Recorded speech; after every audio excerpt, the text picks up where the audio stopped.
5번째,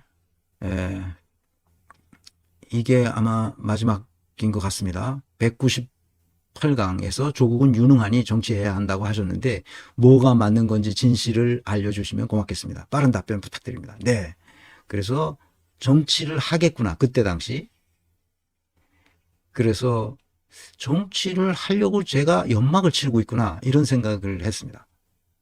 유튜브에 나와서 이런저런 방송을 하는 거를 내가 조국 편을 몇 개 들었어요. 그런데 조국이 정치를 하려고 저런 연막을 치는구나 하는 것을 짐작했었죠.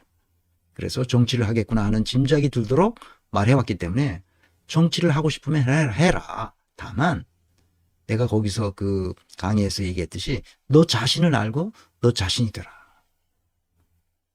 문재인 따라다니면서 문재인 뒷배를 들고 등에 업고 그렇게 하는 건 안 된다. 그런데 문재인을 등에 업고 조국 신당을 만들었다는 거잖아요. 그래서 신당을 창당하는 것은 조국의 길이 아니다. 그렇게 생각했죠. 그때는 네가 하고 싶은 대로 해라. 그게 198강이었습니다. 조국 정치하라. 재능은 섞일 필요가 없다. 뭉치면 죽고 흩어지면 산다. 그러니 네 하고 싶은 대로 해라. 네 하고 싶은 게 최소한도 지역구에서, 부산이 자기 고향이라니까 부산에서 친지들도 많을 거고, 그러니까 거기 나와서 네가 무소속으로도 당선해라. 그리고 정치를 해라. 나는 그렇게 생각했다고. 사람이 양심이 있으면 신당을 만들 수가 없죠.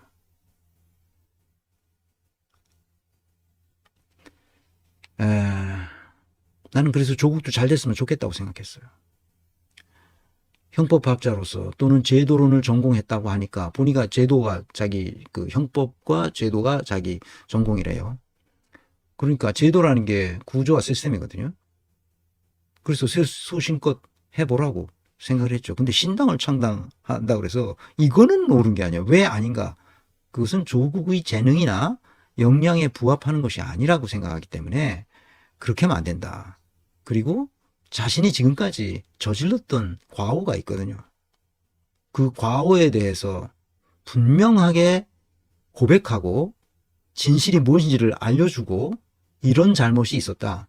그리고 문재인이 이런 잘못을 저질렀기 때문에 내가 신당을 만드는 것은 안 되지만, 그러나 내가 정치판에 가서 내가 잘못한 것에 대해서 충분히 잘할 수 있도록, 그걸 보상할 수 있도록 그렇게 하겠다. 근데 신당은 그거는 전혀 다른 문제입니다. 그래서 왜 그런지를 뒤에서 설명하겠습니다. 조국 정치하라, 이 강의를 한 내용의 그 끄트머리에 결론 바로 직전에 Know yourself. 조국, 너 자신을 알라. Be yourself. 그리고 너 자신이 되라 하는 거였습니다. 그리고 조국에게 하고 싶은 대로 해라. 유능한 재능은 섞일 필요가 없다. 조국이 쓴 책을 보면 알 수 있다. 조국이 쓴 책을 내가 다 읽어봤거든요. 대단히 총명한 사람이에요. 근데 그 실력으로 300분의 1로서 국회의원이 돼서 뭔가를 하는 것은 좋다. 그러나 신당을 차린다는 것은 전혀 다른 문제다. 조국은 조직을 이끌 능력이 없어요. 문재인이 어떤 사람인지도 지금 못 보고 있잖아요. 내가 만약 조국이 공부를 잘해서 서울대 법대를 나오고 미국에 가서 하버드인가 버클리인가 가가지고 거기서 박사학위를 받고 한국에 와서 교수를 하고 또 모교에 가서 형법 교수를 하고 논문 썼는데 뭐 최다 인용 횟수가 나오고 생긴 것도 잘생긴 데다가 빠질 게 하나도 없는 이런 훌륭한 인물이 자기가 잘하는 게 있어요. 내가 조그만 공은 잘 다룬다 했잖아요. 같은 운동이어도 테니스는 조금 어렵습니다. 탁구는 아주 쉽게 내가 잘 쳐요. 그런데 테니스는 탁구 공보다 조금 무겁잖아. 그래서 테니스를 쳤는데 테니스는 조금 힘이 겹더라고. 그래서 테니스는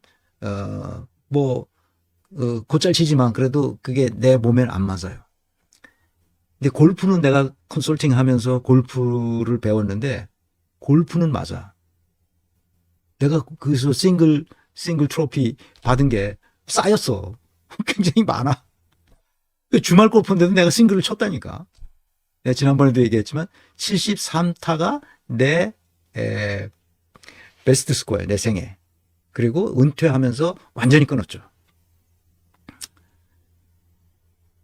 무슨 말을 하려고 하느냐? 사람은 자기가 어떤 일을 잘하는데 다른 일도 잘한다고 보기가 어렵습니다. 학자로서는 성공할 수 있을지 모르지만 는 성공할 수 없어요. 아시겠어요? 학자로서는 성공할 수 있어요. 그렇지만 정치에 나와서 신당을 만들어서 그 당을 경영한다는 것은 도저히 불가능한 일입니다. 아시겠습니까? 조국은 그런 것을 타고나지 않았어요. 역량을 진단해 보면 그렇단 말이에요. 그런데 자기가 너무 가슴 아픈 거야. 당한 것이. 이제 어떻게 해서든지 내가 힘을 길러서 이걸 해봐야 되겠다. 그 힘을 기르는 방법이 당을 만드는 거야. 그런데 그것이 문재인의 요구와 딱 들어맞은 거야. 문재인도 그렇게 하고 싶은 거지. 자기 신복을 시켜서 자기에 와서 끝까지 자기를 존경하는 인물로 떠받들어주는 조국이 가서 신당을 차려서 잘 되기를 간절히 원하고 있죠. 문재인은 나름대로 꿍꿍이를 가지고 있는 사람이에요. 예전부터 그랬어요. 굉장히 위험하죠. 조국은 은근슬쩍 바이든을 날리면이라고 주장하고 있습니다. 굉장히 위험하죠. 그래서 제가 이걸 또 해야 되겠다 이렇게 생각한 겁니다. 이해하시길 바랍니다. 이 선생님은 내가 조국에 정치하라고 말한 것은 그 부산에서 나와서 너 뭘 하냐 이제 직업도 다 잃고 누가 너를 써주겠냐. 그러니 할 수 있는 거는 뭐냐 자영업자 나와서 한번 해봐라 그런 정도죠. 신당 만드는 건 전혀 다른 일입니다. 마지막에 더 있네요. 우리의 적은 조국이 아니고 저쪽입니다.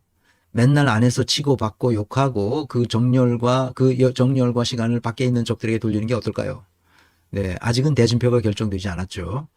이 싸움 이후에 우리가 할 일을 명확히 해야 합니다. 중요한 것은 정치인이 특정한 분야의 전문 지식을 필요로 하지 않는다는 점입니다. 정치적 역량이 필요합니다. 그래서 안 된다는 거예요. 조국은 정치적 역량이 필요한데 그것은 열정, 책임감, 균형 감각 이 세 가지가 필요합니다. 제가 이것을 언제 얘기했냐? 3강, 이 강의 시리즈 3강 맨 처음에 1강, 2강, 3강째 정치인의 책임과 죄의 문제에 대해서 말했습니다.